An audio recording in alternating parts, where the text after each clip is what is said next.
A woman with nothing, hired by a man who had everything but a heart.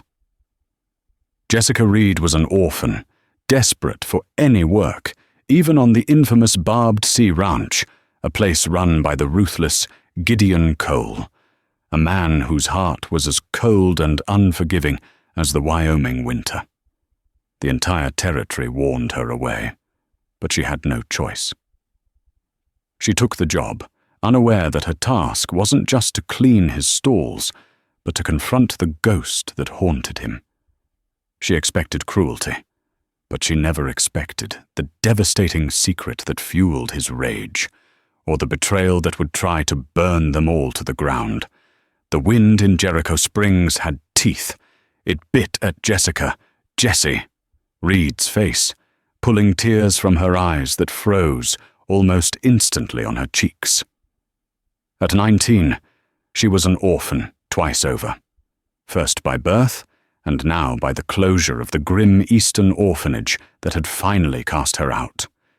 She had spent her last dollar on a westbound train ticket, ending up in a town that seemed to be made entirely of splintered wood, thick mud, and suspicion. She had been in town for 3 days, and her welcome had run cold. No work for girls here, the saloon keeper had grunted, not even looking up from his glass. Wife does the mending, the blacksmith had said, his hammer falling with a final, deafening clang. Jessie was starving. The hunger was a hollow ache that had moved past pain and into a dull, dizzying fog. She clutched the thin shawl tighter. It was her last possession, aside from the clothes on her back. She stood outside the mercantile, reading the notices tacked to the wall. Wanted. Gunman. Wanted. Blacksmith. Wanted. Experienced drovers. Nothing for her. Then she saw a small, handwritten note, almost ripped in half. Help wanted. Barbed Sea Ranch. See foreman. She asked the mercantile owner, a portly man named Mr. Henderson, about the posting. The man's cheerful expression soured instantly. Barbed Sea. You don't want to go there, miss. That's Cole's place. I need the work, sir, Jessie said, her voice quiet but desperate. That ain't work, it's a sentence, Henderson muttered, bagging flour for another customer. Gideon Cole, he's a hard man, ruthless, goes through ranch hands like firewood, chews 'em up and spits 'em out. Ain't a man in this territory hasn't felt his boot. What about a woman? Jessie asked. Henderson stopped, looking at her properly for the first time. He saw her worn-out boots, the hollows in her cheeks. He sighed. He ain't got no women out there. Not since his wife.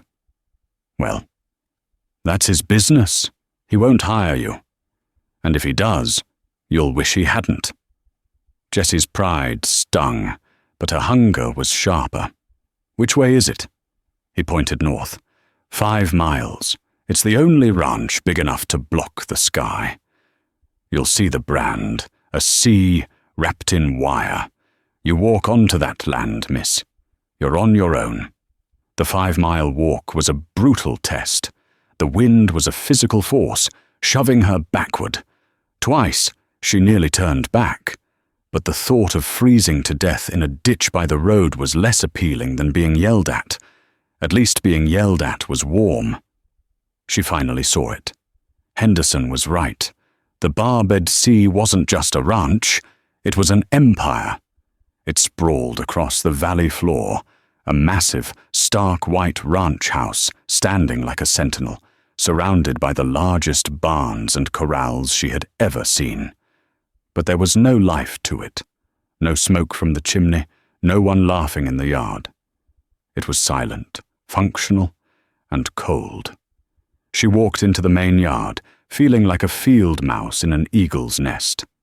Men were working, but they moved with a tense, quiet efficiency.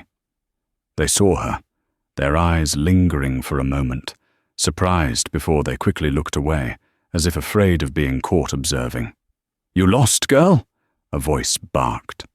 A man walked out of the largest barn. He was broad, with a sun-scorched face, and a grim set to his mouth. A badge on his vest didn't say sheriff, it said foreman. I saw the notice in town, Jessie said, holding up the scrap of paper. For help wanted. The foreman, Mr. Bartholomew Bart Lowe, looked her up and down. His gaze was appraising, almost amused. This is a cattle ranch, not a finishing school. What work you figure you can do?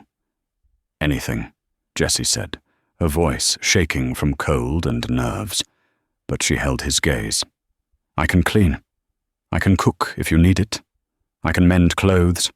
I'm a hard worker, sir. I don't quit. Lowe grunted. Don't quit, eh? We'll see. The cook, Maud, is always complaining she needs a scullery maid. You'll be mucking stalls, washing clothes for 20 men, and chopping wood for her stove. $5 a month, room and board. The room is a cot in the attic above the kitchen. The board is whatever's left after the hands eat. You start now. It was too easy. After 3 days of rejection, this sudden acceptance felt wrong, like a trap she was too desperate to see. But she just nodded. Thank you, sir. Thank you. Don't thank me, Lowe said, spitting tobacco juice onto the hard-packed dirt. Thank Maud. I'm just the one who has to tell the boss. The boss? Mr. Cole. Lowe's face darkened. He's particular. You stay out of his sight. You do your work, you keep your head down, and you don't speak unless he speaks to you. Understand? Yes, sir.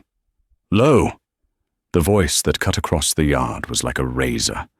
Every man on the ranch froze. Their shoulders tensed, and the rhythmic sound of hammering stopped dead. Jessie turned. He was riding in from the prairie, silhouetted against the dying sun. The man and his horse, a massive black charger, seemed carved from the same piece of obsidian. He rode straight up to them. The horse, stopping so abruptly, it kicked up a cloud of dust that enveloped Jessie. He was tall in the saddle, draped in a long, dark coat. His face was all harsh angles and shadow, dominated by dark eyes that burned with a cold, contained fury. This was Gideon Cole. He didn't look at Jessie. He looked through her. "What is this?" he demanded, his voice low and dangerous. "Hired help, boss," Lowe said, his own gruffness fading into deference. "For Maud. Kitchen and laundry." Gideon Cole's gaze finally settled on Jessie. It was the most unnerving sensation she had ever felt. He wasn't looking at a person. He was looking at a problem. An insect. "A stray," he said, his voice dripping with contempt. "We are running a ranch, Lowe, not a charity house for vagrants." Jessie flinched as if struck. "She's cheap, boss. $5 a month," Lowe pressed, almost eagerly. Gideon stared at Jessie for a long, silent 10 seconds. She felt her very soul being weighed, measured, and discarded. "Fine," he finally snapped, yanking the reins. "But if she slows us down, she's your problem, not mine." He dug his heels into the horse's flanks, and the animal leaped forward, spraying Jessie with mud and gravel.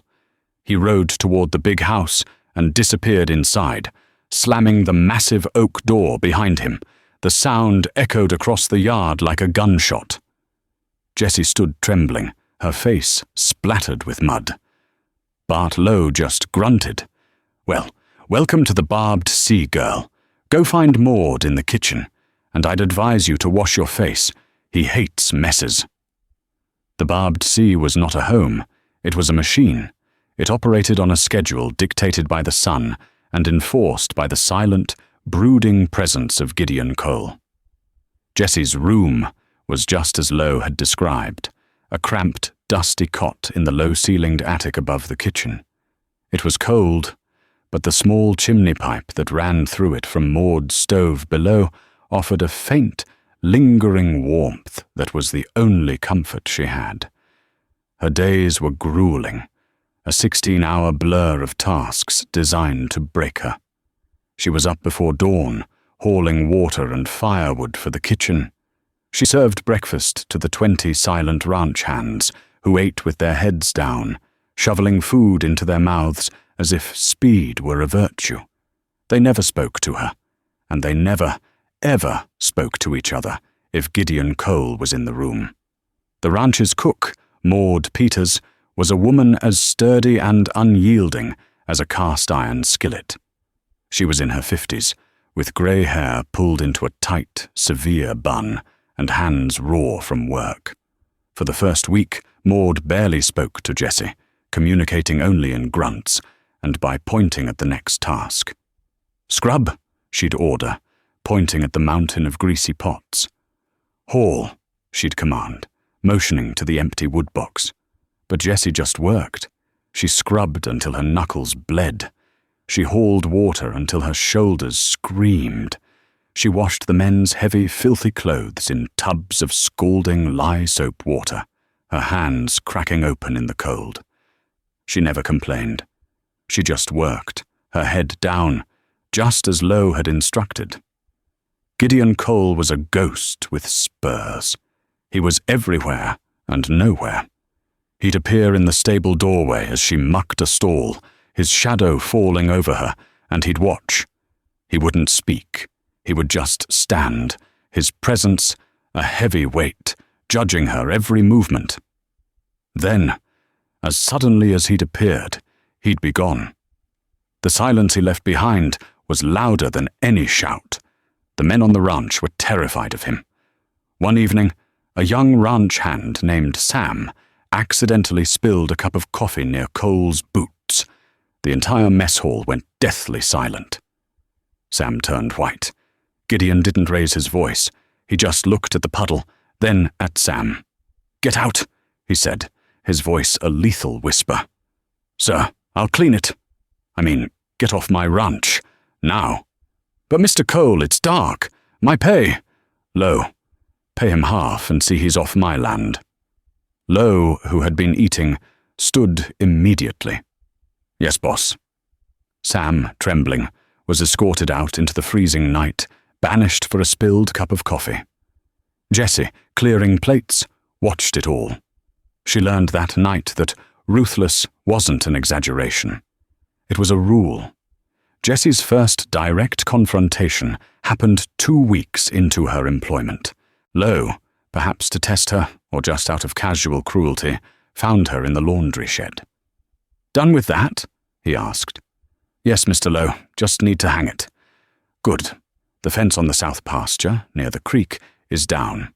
Go fix it." Jessie froze. "Sir, I don't know how to mend fence." "You'll learn," he said, tossing a heavy spool of barbed wire and a pair of pliers at her feet. "Or you're no use to us. And Mr. Cole hates useless things." She spent 3 hours in the freezing wind, her hands already raw, trying to wrestle the vicious, thorny wire. She was crying in frustration, her blood dotting the snow-covered ground. She couldn't stretch it tight enough. The new posts wouldn't hold. She heard the hoofbeats, and her heart stopped. It was him. Gideon Cole sat on his black stallion, looking down at her, at the mess of tangled wire, at the blood on her hands. His expression was one of profound, utter disgust. "This," he said, gesturing to her pathetic attempt, "is what Lowe wastes my money on." Jessie scrambled to her feet, wiping her nose on her sleeve. He told me to fix it, Mr. Cole. I'm trying." "Trying isn't fixed," Cole snapped. "Look at that knot. A calf could push that over. If you can't tie a knot, you can't eat my food. Is that simple enough for you?" The injustice of it, being ordered to do a job she wasn't hired for, and then being humiliated for it, broke through her fear.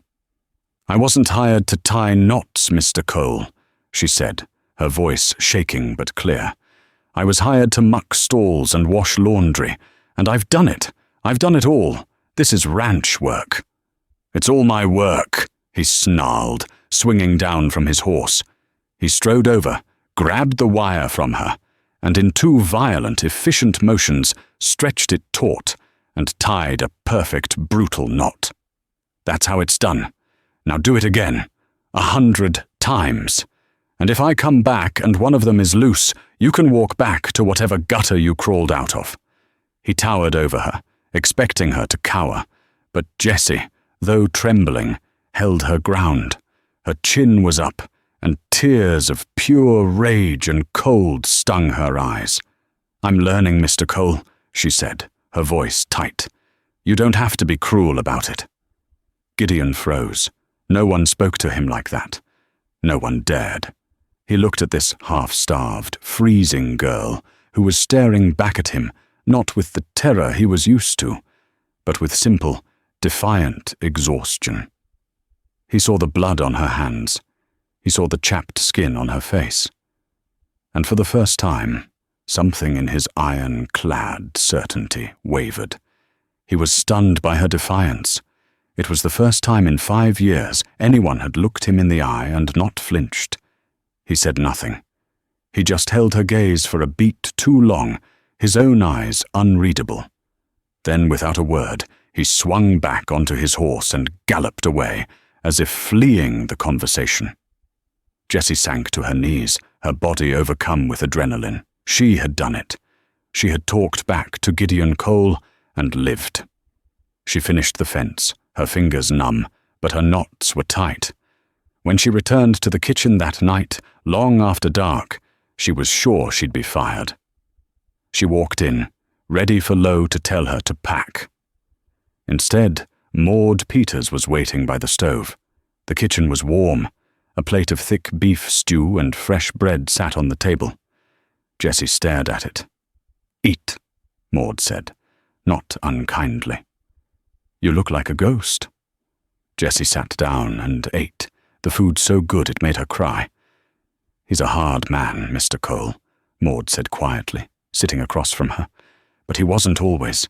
He sees strength. He hates weakness." "I was so scared," Jessie whispered. "I know," Maud said, a small, rare smile touching her lips. "That's what made it strong." That night, Jessie found a thick wool blanket folded at the end of her cot. She knew, somehow, it was from Maud. She had survived, and for the first time, she felt she might have an ally. As the weeks turned into a month, Jessie's presence on the barbed sea became a grudgingly accepted fact. The hands, while still distant, would occasionally offer a stiff nod. Maud had taken to teaching her how to bake bread, her severe instructions masking a quiet mentorship. Jessie had proven she was not a stray. She was a worker.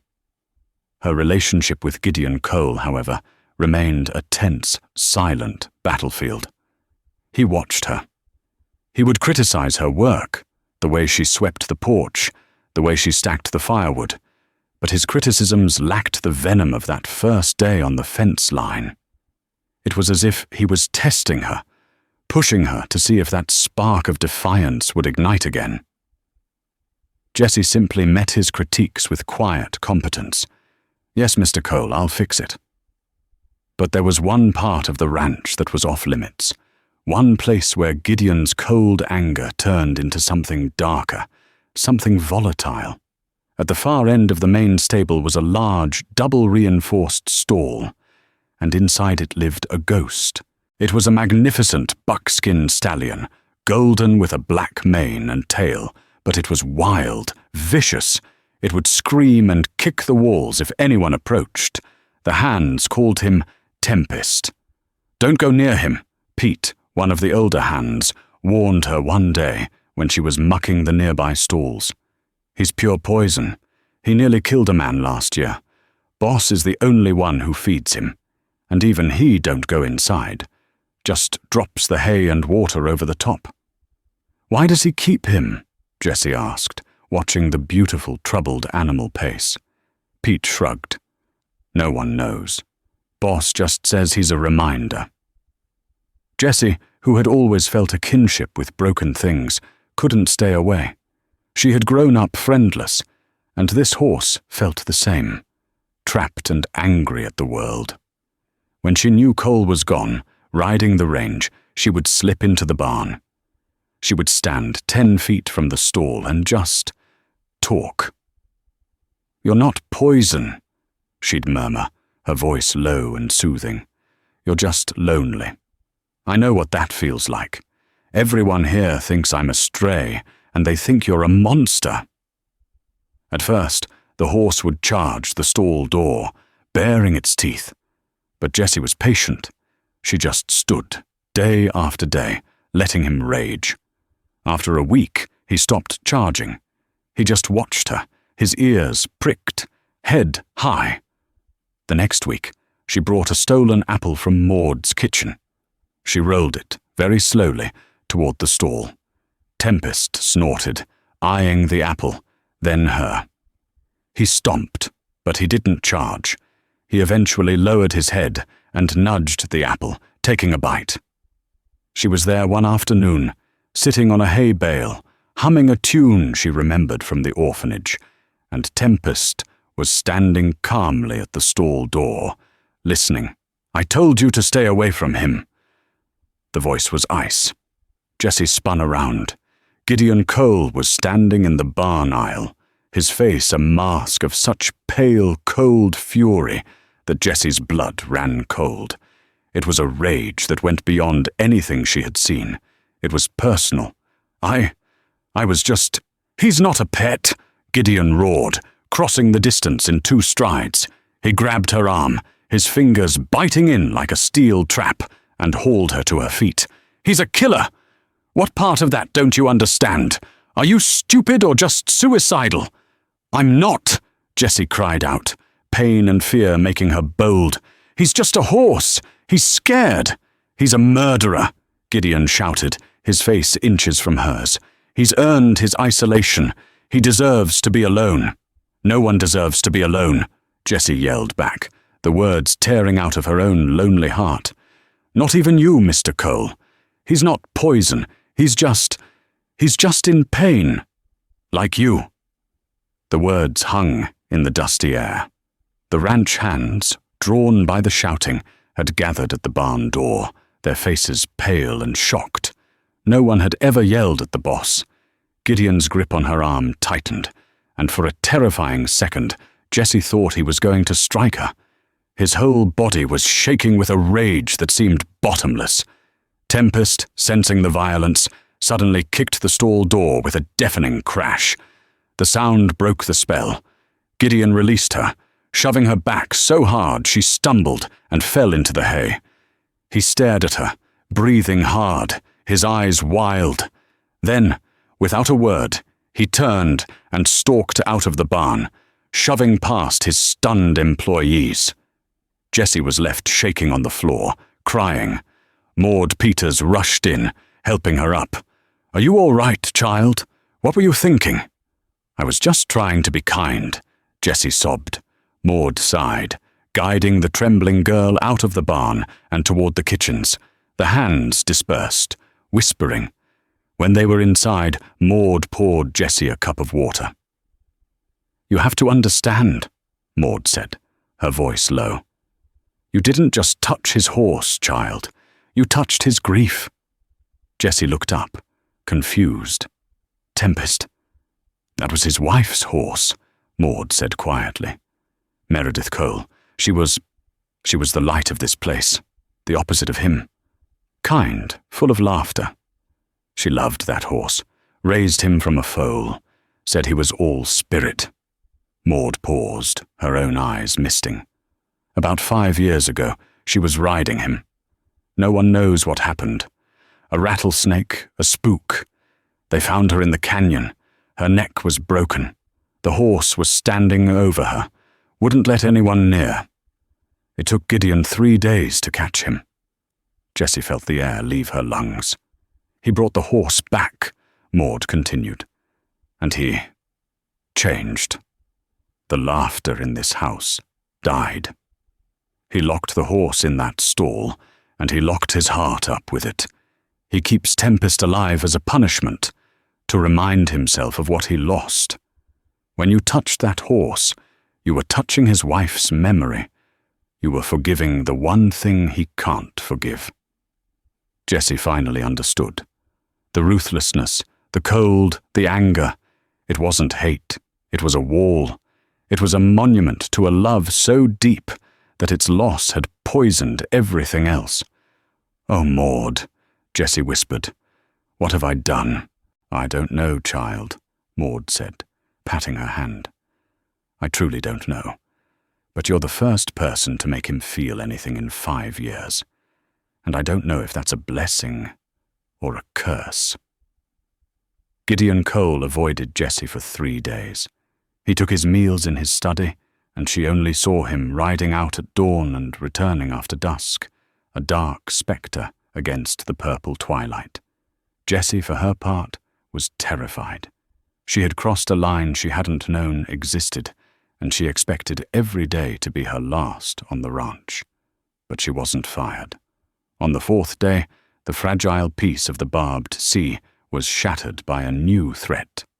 "Water's low," yelled Pete, running from the creek. "It's half what it was yesterday." Gideon, Bart Lowe, and the other hands rode out to the property line. Jessie, tasked with bringing the men their midday meal, followed on a wagon, her heart pounding. She arrived to find the men in a tense, angry standoff. On the other side of the creek, the border of their land, was a crew of at least 30 men, armed with rifles. "That's Doyle's land," she heard Lowe say, his voice tight. "He's damned it," Gideon said, his voice a low growl. He pointed upstream. A fresh, massive dam of mud and timber was choking their water supply to a trickle. A portly, well-dressed man on a fine grey horse rode to the opposite bank. This was Lachlan Doyle, owner of the neighbouring Triple X ranch. "Morning, Cole," Doyle called out, a smug grin on his face, doing a little water management. "That's my water, Doyle, and you know it," Gideon roared, his hand moving to the rifle in his saddle scabbard. "It's on my land," Doyle retorted, "and I'll do with it what I please. This valley's getting crowded. Maybe it's time you moved on. Heard California is nice." "You destroy that dam by noon tomorrow," Gideon said, his voice lethally calm, "or I'll destroy it for you." Doyle just laughed. "You and what army, Cole? You're outnumbered. You're finished." He tipped his hat and rode away, his men holding their rifles ready. Gideon's men were furious. "We can't survive a week without that creek, boss," Lowe said. "The cattle will be dead in a month." "We ride tonight," Gideon declared. "We'll blow that dam to hell with dynamite."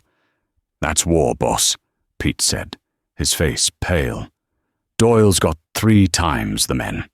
They'll cut us down before we get within 50 yards. "We have no choice," Gideon said. "It's that or die slow. Get the dynamite from the old mine shaft." Jessie listened from the wagon, her blood turning to ice. This was suicide. They would all be killed. And for what? Pride. Water. She drove the wagon back to the ranch house, her mind racing. She was cleaning Gideon's study that evening, a job she'd been given by Maud that she now dreaded. The room was dark, panelled in mahogany, and smelled of leather and old tobacco.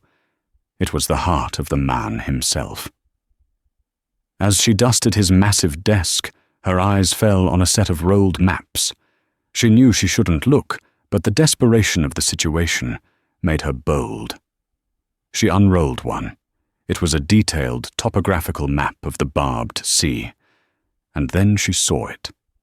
In the corner, in a small, elegant script that was definitely not Gideon's, were a series of notes. Southeast pasture, high water table, possible artesian well. She remembered Maud's words. His wife, Meredith. She was the light. She pulled open a drawer. It was filled with ledgers, but beneath them was a leather-bound journal. Jessie's hand trembled. She opened it. It was Meredith Cole's. It was filled with notes on irrigation, crop rotation, and water. Gideon thinks I'm silly for my water witching, one entry read. But the willow trees in the southeast pasture don't lie. The water is there. It's deep, but it's there. A spring. Enough to water a herd, even in a drought. The journal included a detailed hand-drawn map of the pasture, with a large X marking the spot. Jessie didn't think. She grabbed the journal and the map and ran from the house. She found Gideon in the barn, checking rifles with Lowe and Pete. "Mr. Cole," she said, breathless. He spun around, his face a thundercloud. "I am busy, girl. Get back to the house." "No, you can't attack Doyle. It's a death trap. There's another way." Lowe stepped forward. "What are you talking about? Get out of here." "She found water," Jessie said, holding out the journal and the map. "Your wife, Meredith. She found water. On the southeast pasture. She mapped it. An aquifer. A spring. She wrote it all down." The barn went completely silent. Gideon stared at the journal in her hand, as if it were a snake. He snatched it from her, his hands shaking. He recognized the handwriting. Lowe looked at Jessie with a strange, calculating expression. "That's crazy. A girl's diary? We're talking about our lives, boss." Gideon ignored him. He was reading, his eyes scanning the pages frantically. He looked from the journal to the map. He looked at Jessie, his expression completely undone. He was seeing his wife's words, her intelligence, her love for the ranch, for him, brought back to him by this orphan girl. "It's here," he whispered, tracing the map. "I remember her. She was always walking that pasture." "Boss, we can't dig a well overnight," Lowe protested, his voice sharp. "Doyle is cutting us off now." "We don't have to," Gideon said, a new, cold fire in his eyes. Not the hot rage of before, but the calculated fire of a strategist. "There's an old line camp there. We have digging tools and—" He looked at the dynamite on the table. "We won't use this on Doyle's dam. We'll use it to blast our own well." He looked at Jessie. "Get on a horse. You're coming with me. You're going to show me exactly where this X is." He turned to Lowe. "Take half the men and ride to the property line. Make a show. Fire some shots. Keep Doyle's men occupied. But do not engage. I just need one day." Lowe looked furious. He had clearly been gearing up for a fight. "Boss, that's an order, Lowe," Gideon snapped. "Do it." Lowe's eyes narrowed, but he nodded. "Yes, sir." Gideon grabbed Jessie's arm, but this time it wasn't with anger. It was with a desperate, urgent purpose. "Come on." He half lifted her onto a horse, and they rode out, not toward Doyle but toward their own land, following a map drawn by a ghost. The southeast pasture was a dry, dusty bowl of land that Gideon had always considered useless. But as they rode, Jessie, clutching Meredith's journal, pointed. "There. See that patch of willow? That's what she wrote about." Gideon, Pete, and two other hands, Wyatt and a new man, Frank, dismounted. They began to dig. For hours they hit nothing but dry, compacted earth. "It's no good, boss," Wyatt said, wiping sweat from his brow. "Nothing here." "Keep digging," Gideon commanded, his own shirt soaked, his hands bloody. He was digging as if to save his own soul. Jessie, meanwhile, was checking the journal again. She said it was near the shadow of the standing rock. "There." She pointed to a single spire of granite. They moved their efforts. "It's softer here," Pete grunted, his shovel sinking deeper. "The ground is damp." "That's it," Gideon said. "Set the charge, small one, just to crack the caprock." They set the dynamite, ran for cover, and a moment later, a muffled boom shook the ground. They ran back. At first, there was just smoke, and then mud. A slow, thick trickle of it. "It's not enough," Pete said, his face falling. "Wait," Gideon said, holding up a hand. The trickle became a gush, a steady, clean, beautiful plume of clear, cold water began to bubble up from the hole, forming a rapidly widening pool. Gideon Cole fell to his knees. He scooped up a handful of the water and mud, letting it run through his fingers. He looked at Jessie, his eyes raw with an emotion she couldn't name. It was grief, gratitude, and a profound, shocking respect. "Meredith," he whispered. "She saved us." "She did," Jessie said softly, standing beside him. "She never left you." They worked through the night, widening the hole, turning the gush into a stable spring. By dawn, a new, fast-flowing creek was already cutting a path through the dry pasture, heading toward the main herd. They had water. They had beaten Doyle without firing a single shot in anger. When they rode back to the ranch house, exhausted but victorious, they expected a celebration. Instead, they found chaos. "Boss, thank God!" Maud ran from the house, her face frantic. "It's the cattle, they're sick. 6 of them are down." Gideon and Jessie ran to the nearest pasture. It was a horrific sight. Cattle were lying on their sides, groaning, foam at their mouths. "It's the water," Lowe said, riding up. He looked grim. "What's left of the creek? Doyle must have poisoned it upstream. He knew we'd beat the dam, so he poisoned the herd." "No." Gideon looked at the new spring, his victory turning to ash. He wouldn't." "He would, boss. He's a snake," Lowe said, spitting. "We're ruined. The herd is lost." Gideon's rage returned, blacker than ever. "He's dead! Doyle is a dead man! Get the men! We ride! Now!" "No, wait," Jessie said, running to one of the sick animals. She knelt, ignoring the foam. She looked at its eyes, its mouth. "Maud, this looks like the bloat my pa used to talk about. Not poison." "Your pa?" Lowe scoffed. I was little, but I remember. He said it was the feed, bad feed." Jessie ran from the pasture, straight to the feed barn. "Jessie, get out of here! This is men's business!" Lowe yelled, following her. "It's the grain," she insisted, running into the dark, dusty barn. "Doyle didn't poison the water. He couldn't have. It was too fast." She ran to the bags of grain and oats they fed the cattle as supplement. She ripped one open. The grain looked fine. She ripped another. Fine. Then she saw it. Tucked in the back, behind a stack of hay bales, was a single, half-empty sack of feed. It was darker. It smelled wrong, musty and acidic. "Here!" she cried out. "This is it! It's moldy! It's contaminated!" "She's right," Gideon said, having followed her. He picked up a handful. What is this?" "It's rye," Jessie said, "but it's got fungus all over it. This will kill a cow in an hour." "How did this get here?" Gideon said, his eyes narrowing. "I inspect every delivery." I accepted the delivery last week," Lowe said, stepping forward. "Driver was in a hurry. I must have missed it. It must have been a mistake from the supplier." Gideon stared at the bag, then at Lowe. The pieces were clicking into place. The ease with which Lowe had hired Jessie. A stray. His insistence on fighting Doyle. His eagerness to pronounce the herd ruined. "A mistake," Gideon said, his voice deadly quiet. "You accepted this, Bart?" I said I did.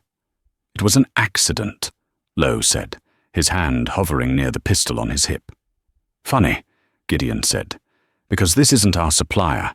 This bag, it has an X on it, a triple X." Lowe's face went white. "You," Gideon whispered, the realization hitting him like a physical blow. "You've been working for Doyle all this time." "He pays better!" Lowe suddenly snarled, his deferential mask vanishing. "He's going to win. This ranch was dead when Meredith died, Cole. You're just a ghost, haunting it. Doyle's a businessman. He offered to buy you out." "And you were his saboteur," Gideon said. The fence. The stray you hired. He glanced at Jessie. To be a scapegoat. The water. You poisoned my herd, Bart. I did. Lowe laughed, a wild, desperate sound. And I'll get paid well for it. Doyle's men are waiting for my signal. Lowe grabbed Jessie, pulling her in front of him as a shield, and drew his gun. I'm riding out of here, Cole, and if you follow me, the girl dies, then your ranch dies. Let her go, Lowe, Gideon said, his hand not moving toward his gun. She's my ticket out, Lowe said, dragging Jessie toward the barn door. And just to make sure you're busy. With his free hand, Lowe kicked over a massive kerosene lantern. It shattered on the dry hay. Flames exploded. The barn, filled with dry timber and hay, went up like a torch. No, Gideon yelled. In the confusion, Lowe shoved Jessie hard into a horse stall and slammed the bolt. Burn with the rest of his memories, girl. He ran out the back door. Jessie was trapped. The barn was filling with thick, black smoke. The horses were screaming, and just outside her stall, the fire was already climbing the walls. Jessie! Gideon's roar was one of pure, animalistic terror. He plunged into the burning barn without hesitation. The smoke was a solid, choking wall. The roar of the fire was deafening. Boss, no! Pete and Wyatt tried to follow, but a burning crossbeam fell, blocking the main entrance. The roof is going! Gideon was trapped inside. He could barely see. Jessie, where are you? Here! She screamed, coughing, rattling the stall door. I'm locked in. The fire was between them. Gideon tried to push through, but the flames licked at his coat, setting it alight. He beat the fire out on his sleeve, his eyes stinging. I can't reach the bolt, he yelled, his voice hoarse. Jessie was panicking. The horses in the neighboring stalls were kicking, screaming. The heat was unbearable. She was going to die. Then she saw him. In the stall next to hers, the one she was locked in, was Tempest. The buckskin stallion was a whirlwind of terror, rearing and smashing against the walls. The fire was reflecting in his wild, terrified eyes. Jessie! Gideon yelled again. Get back from the door. I'm going to try and shoot the lock. Jessie knew he'd miss in the smoke. He'd hit her. She looked at Tempest. He's scared. He's just scared, like me. She made a choice. The flimsy partition between her empty stall and Tempest's was already smouldering. Mr. Cole, get out, she screamed. Save yourself. I'm not leaving you. You have to. Ignoring Gideon, Jessie pressed herself against the partition wall. Tempest! She screamed, her voice cutting through the panic. Hey, it's me! It's Jessie! The horse stopped kicking for a second, his ears twitching. It's okay! I'm here! She put her hand flat on the hot wood. You have to be calm. We have to get out. The horse snorted, watching her. Get back! She yelled at the horse. She took a deep breath and kicked the burning partition with all her strength. The rotten wood gave way. She scrambled through the hole into the stall with the killer horse. Tempest reared, his hooves missing her head by inches. Easy, she yelled, not in fear, but in command. Easy, boy. We're together. We're getting out. She grabbed a handful of his mane. The horse was trembling so hard the stall shook, but he didn't strike her. He seemed to recognize her voice, her smell, her lack of fear. The fire was on them. The stall door, her only escape, was bolted from the outside. The outer wall! She screamed, more to herself than the horse. The back of the stall was the outer wall of the barn, made of thick planks. It was her only chance. Go, go! She slapped the horse's rump. Break it, Tempest! The horse, panicked by the flames and her shouts, bucked and kicked backward. The wood splintered. Again! She shrieked. Tempest kicked again. The wall exploded outward. Fresh, cold air flooded the stall. Go! Jessie clung to the horse's mane as Tempest, in a blind panic, leaped through the hole he had created, landing in the yard outside. Gideon, who had been fighting his way to the side of the barn, saw it. The entire yard, illuminated by the inferno, went silent. The killer horse, the ghost of Meredith Cole, burst from the flames, and clinging to his back, covered in soot and terror, was Jessica Reed. She hadn't just tamed him, he had saved her. Jesse slid off his back, collapsing to the ground, coughing. Tempest, instead of bolting, stood over her, nostrils flared. A guardian. He did it, she choked out. Gideon ran to her, falling to his knees, pulling her into his arms. He held her as if she were the most precious thing in the world. "You're alive," he choked out, his voice broken. "You're alive." "Lowe," she whispered, pointing. They all looked. Bart Lowe, halfway to the ridge, had stopped his horse, stunned by the sight of the barn. He had seen Jesse escape. "He's getting away!" Wyatt yelled. Gideon Cole stood up. He helped Jesse to her feet. He looked at the burning barn, his past, his anger, his grief, all turning to ash. Then he looked at Lowe. He didn't grab a rifle. He just walked to his own black stallion, who had fled the barn, and swung into the saddle. "Pete, Wyatt, put the fire out. Save the house," Gideon said, his voice calm. "Frank, you're with me." He looked at Jesse, his eyes clear for the first time. "Maud, take care of her." Jesse watched as Gideon and Frank kicked their horses into a gallop. He was no longer a man driven by grief. He was a man driven by justice. He didn't ride like a man going to a fight. He rode like a man going to end one. The taming was over. The wild, ruthless heart of Gideon Cole hadn't been softened. It had been focused. It had found a new purpose. The chase was not a chase. It was an execution of justice. Gideon Cole and Frank rode with a cold, focused purpose. There was no rage left, no wild fury, only the icy certainty of an end point. Bart Lowe was a saboteur, not a frontiersman. He had nowhere to run. He led them into a narrow box canyon 2 miles from the ranch, a dead end that perfectly mirrored his own betrayal. When Gideon and Frank rode in, blocking the only exit, Lowe was off his horse, his hands already raised. His bravado had evaporated with the smoke from the barn. "Don't shoot," he whimpered, his pistol lying in the dust at his feet. I give up. Gideon dismounted, his movements measured, his rifle held loosely at his side. He walked toward the trembling man, his shadow stretching long in the early morning light.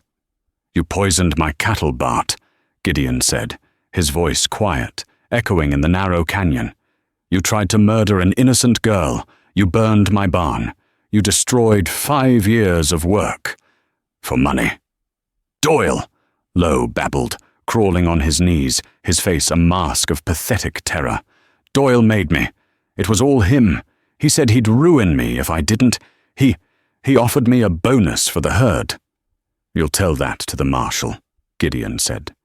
He pulled a rope from his saddle, but he didn't fashion a noose. He was a changed man. The old Gideon would have ended this here. The new one had a future to build. "You'll tell him everything. About the grain, the water, the men he hired. You are going to burn him to the ground, Bart, with your own words." "Yes, anything," Lowe cried. The ride back was quiet. Frank rode ahead, leading Lowe's horse, the traitor tied securely in his saddle. Gideon rode behind, his eyes fixed on the pillar of smoke rising from his land. He felt no despair. The barn, which he had clung to as a monument of his grief, was gone. Its destruction felt less like a loss and more like a release. The fire had cauterized a wound he had kept open for 5 long years. He was no longer the keeper of a tomb.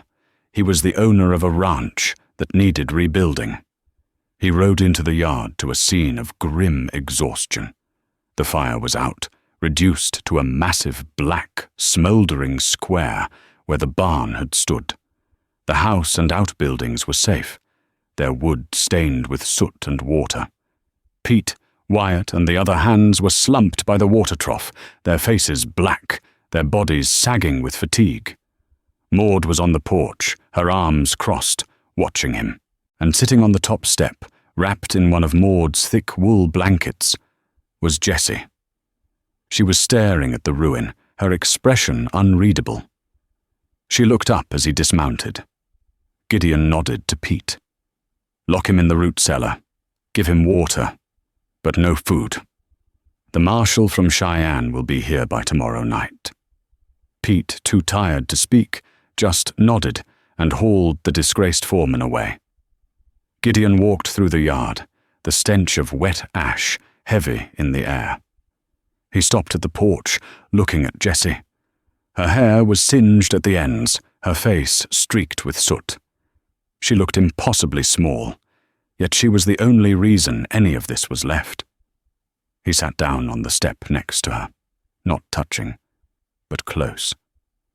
They sat in silence for a long time. The sun was rising, painting the sky in hues of pink and orange, casting a beautiful, almost sacrilegious light on the black, smoking skeleton of the barn. I kept that barn, Gideon said finally, his voice rough. Not because I needed it. It was old. The new stable is better. I kept it because it was the last place she was happy. Jessie just listened, her gaze steady on the smoke. She was in there, with that horse, just before she rode out. His voice cracked, just once. For 5 years I'd walk in there, and I could almost see her, hear her laughing.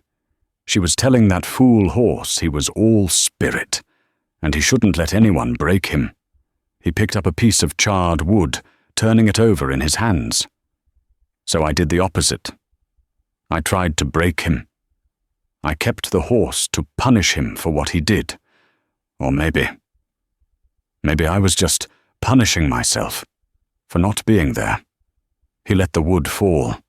I was a tyrant, Jessie, a monster. Everyone in the territory was right about me. I was honoring my wife's memory by becoming the very thing she hated. I sealed myself in a tomb and called it a ranch. He turned to look at her, his eyes raw with a confession that was 5 years overdue. You honored her memory by finishing her work. You didn't just find water, Jessie. You found her legacy. She loved this land. She believed in it. I just saw it as a burden. You saved her horse. I saw a murderer. You saw a creature in pain. You saw what she saw. In saving him, you saved this ranch. You saved me. Jessie finally turned, looking at him. Her own eyes were filled with a profound, quiet understanding. I didn't want anyone else to be so alone, she whispered. That simple, honest sentiment struck Gideon harder than Lowe's betrayal. He saw the truth of it. The horse, locked in a stall, himself locked in his office, her, an orphan with nowhere to go. She had recognized his prison because she had lived in her own. The foreman's job is open, Gideon said, the words feeling right. It's yours if you want it. Jessie blinked, the spell breaking. What? Mr. Cole, I don't know the first thing about being a foreman. I can't rope or shoot. I can't lead a cattle drive. I don't need a foreman, Gideon said, and for the first time in 5 years, a small, genuine smile touched his lips. I've got 20 men who can do that. Pete can handle the cattle. What I need, what this ranch needs, is what you have. I need your eyes. I need someone who sees what's really there. Not just the problem, but the solution. You don't just see a fence, you see a problem to be solved. You don't just see a dry pasture, you see a map. You don't just see a killer horse, you see a lonely heart. He leaned in, his gaze intense. I need a partner, Jessie. The word hung in the air between them, heavier and more solid than the ruined barn. "This ranch," Gideon said, gesturing to the valley, "was the barbed sea, for coal, but it was always her, too. Meredith. It was our ranch. And now, it's dying. The old heart. It burned down last night. It needs new blood. It needs a new heart." He looked at her. "It needs you, Jessica Reed, if you'll have it." He wasn't offering her a job. He was offering her a home. He was offering her a future. He was offering her half of everything. Jessie looked at the ranch, no longer a cold, terrifying machine, but a place of possibility, a place that needed healing, just as she had. "Yes," she said, her voice firm, unwavering. "Yes, Gideon." It was the first time she had used his name. It felt right, solid, and new. Gideon stood up. He offered her his hand. It was calloused and rough, stained with dirt and soot, but it was no longer the hand of a tyrant. It was the hand of a partner. She took it. Her hand was small but strong. He pulled her to her feet. They stood side by side, a new team, the orphan girl and the ruthless rancher, both saved from the ashes. Together they turned away from the ruin and looked toward the house, toward the future. In the corral, Tempest, his golden coat gleaming in the morning sun, lifted his head and let out a long, clear whinny. It wasn't a scream of rage. It was a call of freedom, and that's the story of how a forgotten orphan girl, armed with nothing but kindness and a spine of steel, walked into a ruthless man's fortress of grief and tore it down. Jessie Reed didn't just tame Gideon's wild heart. She reminded him it was still beating. She proved that the deepest wounds can be healed, not by vengeance or by anger, but by having the courage to see the person hiding behind the pain. Gideon learned that true strength isn't about how hard you can be, but about who you choose to protect. And Jessie, who had searched her whole life for a family, ended up building one in the last place she ever expected. What did you think of Jessie's incredible courage? Do you believe one person has the power to heal another's deepest grief? Let us know your thoughts in the comments below. Your perspective means the world to us. And if you enjoyed this story, please like, share, and subscribe for more real-life dramas just like this one.